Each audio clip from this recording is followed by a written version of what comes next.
கோவை மாநகர் கிழக்கு மாவட்ட திமுக பொறுப்பாளரும் முன்னாள் சட்டமன்ற உறுப்பினருமான நா. கார்த்திக் அவர்கள் கோவை மாநகர் வார்டு 75 கரும்புக்கடை நகர மேம்பாட்டு குழுவினரை நேரில் சென்று சந்தித்து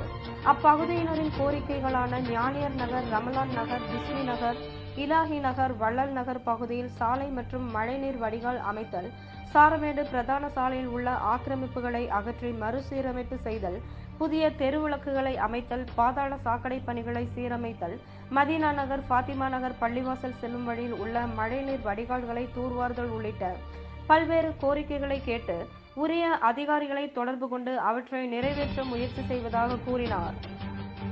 இந்நிகழ்வில் கரும்புக்கடை நகர மேம்பாட்டு குழுவின் தலைவர் அயூப், செயலாளர் முகமது ஷெரீப், சம்சுல் இஸ்லாம் சுன்னத் ஜமாத் தலைவரும் மேம்பாட்டு குழு பொருளாளருமான அப்துல் ரஹ்மான், துணைத் தலைவர்கள் தமுமுக கேபிள் ரஃபி, எஸ்டிபிஐ உமர் ஷெரீப் மற்றும்